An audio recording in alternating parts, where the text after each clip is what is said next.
Is to go before the World Championships in Tokyo, Japan.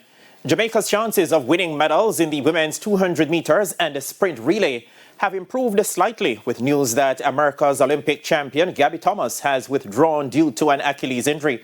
This comes even as members of Jamaica's sixth-member team continue to arrive in Totori for the pre-championship camp. Back-to-back 200 meters world champion Shericka Jackson has not been having a stellar 2025 season by her lofty standards as she returned from an injury that cut her 2024 season short, causing her to miss the Olympics.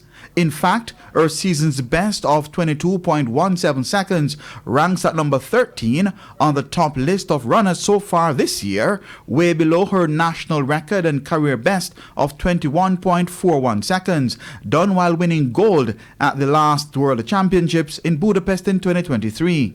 However, Jackson's chances of securing a medal in her favorite event is track and field analyst Warren Ware, himself a 200 meters bronze medalist at the London Olympics in 2012 and at 2013 World Championships in Moscow, Russia, weighs in on the development in the 200 meters. This now puts Shericka Jackson in a much better place to get a medal.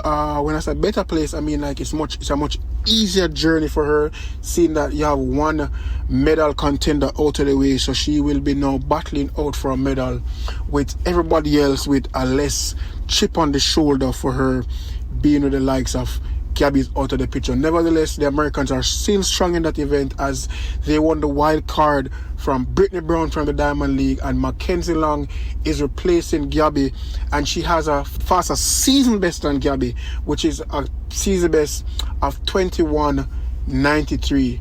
However, I still have Shericka leaving with a medal.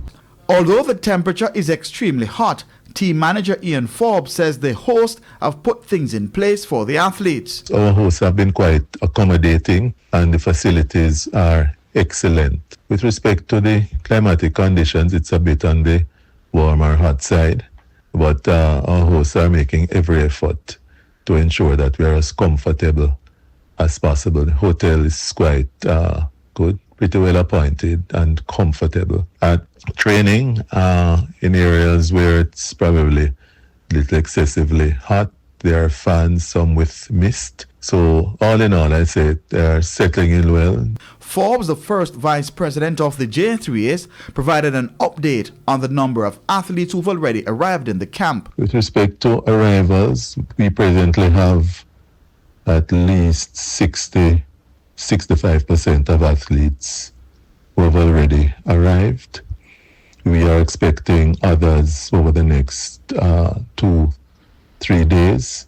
And of course, in terms of numbers, it's very encouraging based on those who have arrived. The Tokyo World Athletics Championships will run from September 13 to 21 and can be seen live and exclusively on TVJ, TVJ Sports Network, and OneSpotMedia.com with radio coverage on Hits 92 FM. Our coverage starts on September 12. Keon Reina reporting for TVJ Sports.